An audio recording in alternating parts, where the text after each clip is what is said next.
व्यवस्था का निर्माण करें, वैकल्पिक विचारों को, वैचारिक संस्कृति को, और अगर जरूरत पड़ जाए तो वैचारिक युद्ध भी हमको करना पड़ सकता है, भौतिक युद्ध भी करना पड़ सकता है।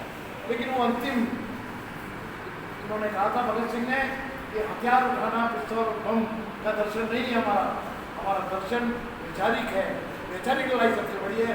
मैं इसी क्रम में आमंत्रित कर रहा हूँ हमारे नगर के एक चिंतक साथी विजय सिंह जी पालीवाल को पधारें और अपनी बात कहें।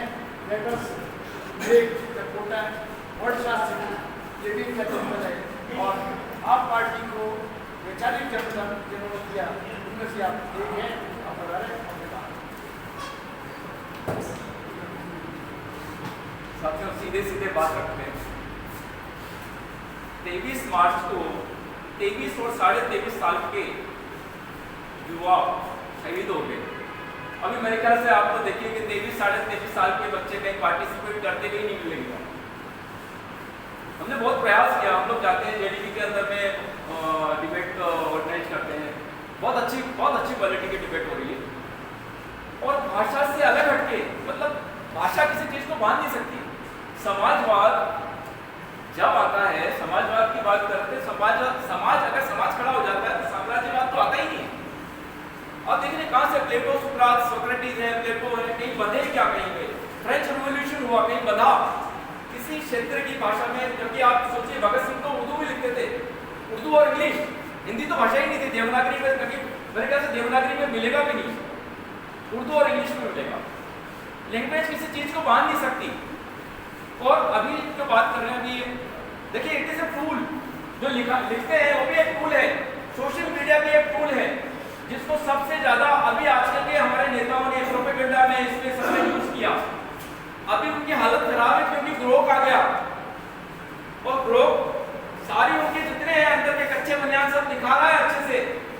आप जाइए ग्रोक में, पूछिए जो सवालों के जवाब हम संसद में, विधानसभा में नहीं पूछ पाते। हमारे जितने यहाँ के नेता भाई साहब वगैरह जाते हैं, विज्ञापनों में नजर आते हैं, इसमें अंदर आते हैं, कतरी करनी का आजाद पुनः अंतर आता है। और सदन में तो सवाल होते ही नहीं है। आप करो ग्रोक से, जो सवाल आप सदन में हमारे जनप्रतिनिधि नहीं पहुंचा सकते वो आप ग्रोक से पूछो और वो जवाब देगा। और सदनों में छोड़ो, आप अदालतों में क्या हो रहा है? राजेश जी बैठे हैं, दिनेश राय जी द्विवेदी हमारे अभी बाहर हैं। अदालतों की हालत खतरनाक है, खतरनाक। अगर हमारे इलाहाबाद हाईकोर्ट के जज साहब राम शरण मिश्र जी ये बोल देते हैं, सोचिए कितनी गंदी बात। अभी 2 महिलाएं बैठी हैं, अपन बोल भी नहीं सकते उस चीज को, कि यदि नाबालिग लड़की के साथ में ऐसा कर लिया, दूसरा शब्द नीचे का नाड़ा खोल दिया, अब कितने गंदे शब्द हैं, तो वो उसकी श्रेणी में नहीं आता। ऐसी चीजें, यदि जुडिशरी का आदमी, तो उस जज को आप कैसे जज करोगे? उस जज के पास में आप कौन सी तरह का न्याय लेने के लिए जाओगे? हम तो जाते हैं, पहले कार्यपालिका में जाते थे, हम न्यायपालिका में जाते हैं। बोल नहीं सकते। जो एक छोटा अल्प शिक्षित 5वीं 6ठी का बच्चा समझ जाता है, वो जज नहीं समझता। हम लोग लड़ते हैं उन हरामजादों के साथ। सॉरी हरामजादा शब्द नहीं बोलना चाहिए, अवमानना होती है। लेकिन अवमानना जब नहीं होती, जब न्यायपालिका केस की बात छोड़ दीजिए, केस में उलझ जाती है। केसेस में तो छोड़ दीजिए, केस कितना मिलता है? 15 करोड़ का केस रात को मिलता है जस्टिस यशवंत वर्मा, और चर्चा नहीं होती। 14 तारीख की रात, 15 तारीख की सुबह, और आपको जाके पता चलता है 22 तारीख को। तो भी फिर वो तो मानिए थोड़ा सा ठीक है, चीफ सीजीआई साहब ने उन्होंने उसको अपलोड करा दिया, लोगों ने जी भर के देखा गांधी जी को जलते हुए। उसमें बोल रहा है एक आदमी, हमने गांधी जी को जलते हुए देखा। गांधी जी तो जला दिए इन्होंने, मतलब सभी को तर्पण हो रहा है, तर्पण।